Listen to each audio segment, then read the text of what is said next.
Philippine News newscast for February 22 to 28, 2013. Good day to everyone. Magandang araw po sa inyong lahat and welcome to the website of Philippine News.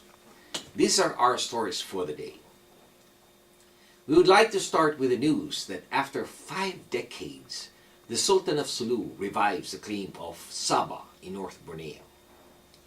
The Philippine claim over Sabah, North Borneo, that has been dormant for some 5 decades, has threatened to bar the country's unusually friendly diplomatic relations with Malaysia after armed followers of the Sultan of Sulu crossed the border last week. Over 400 followers of Sulu Sultan Jamamul Kiram III crossed into the town of Lahad Datu in Sabah by speedboat last February 12. Kiram's followers, including 20 armed escorts, identified themselves as the Royal Security Forces of the Sultanate of Sulu. The group is locked in a standoff with Malaysian security forces as they refuse to leave Sabah and continually assert their historical claims on the land despite safety concern arising from the presence of security forces. The Kuala Lumpur government insists that the group return to the Philippines, but Kiram said that they are determined to stay and is in fact reclaiming the land as their ancestral territory.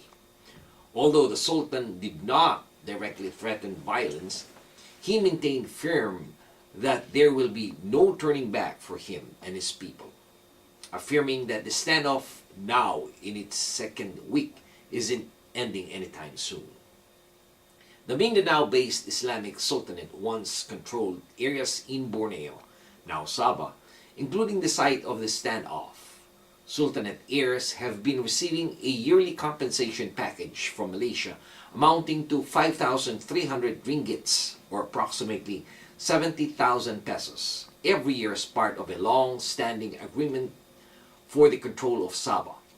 The Sultanate was left out from the framework agreement sealed between Manila and the Filipino Muslims rebel last October, which should have paved the way for an autonomous area in Mindanao that is home to the Muslim minority in the Philippines. With the involvement of the government, the Moro Islamic Liberation Front, and Malaysia serving as facilitator in the peace talks, Kiram said that the alienation prompted him to send his followers to Sabah. Next in line is the news about a nurse in Pomona, California, who was found dead in her car with her husband charged with murder. Drama unfolded before noon of February 13 at the Pomona Superior Court, presided by Judge Tia Fisher, during the arraignment of Thomas Infante. Infante, aged 60, is charged with murdering his wife, Charito Vega Tolentino, aged 57, whose body was found at the back of their abandoned red Toyota RAV4 at the Hawaiian Gardens Casino parking lot in Hawaiian Gardens last January 13th.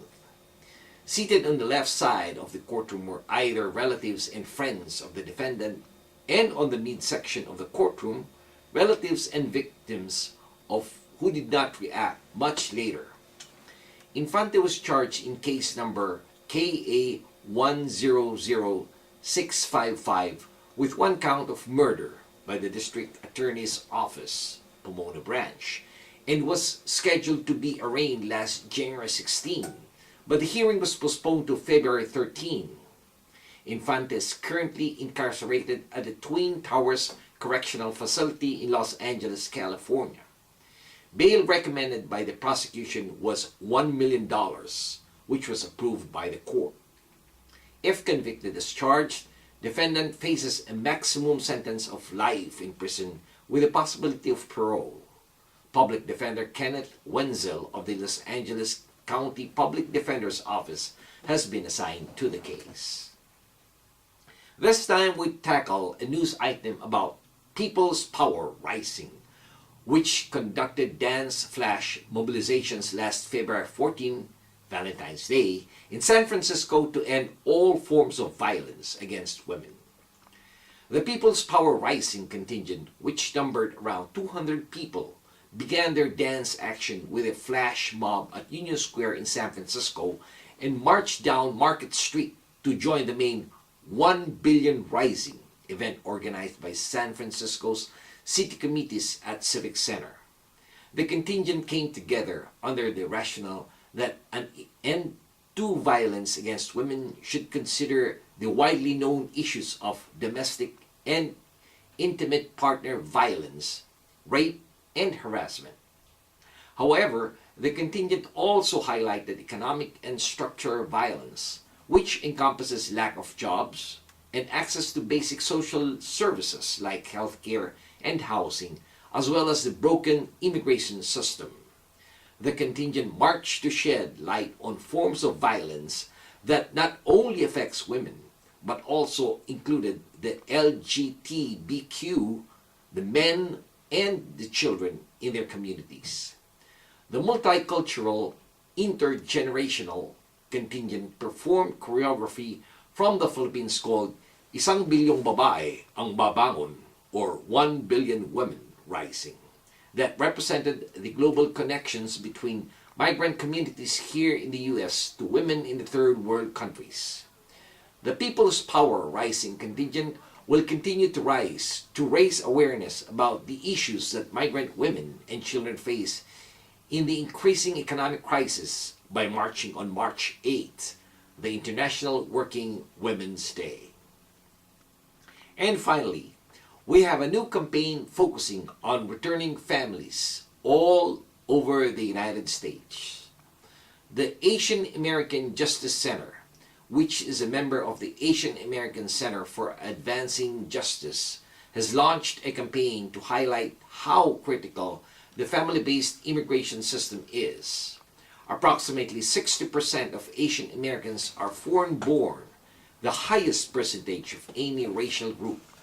And in 2012, more than one-third of family visas issued went to Asian countries, illustrating how integral a robust family-based immigration system is to the community. Asian American Justice Center's campaign will educate the public and lawmakers alike about the hardships of our community and other immigrant communities endure because the system is outdated, arbitrary, and broken.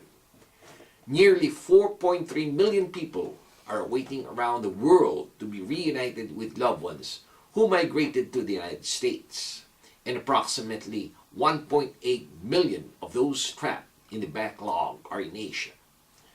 The Asia American Justice Center believes that Congress must finally pass meaningful immigration reform and that overhaul must also protect and revamp family-based systems so that spouses, parents, and children don't have to wait sometimes decades to live together in the United States.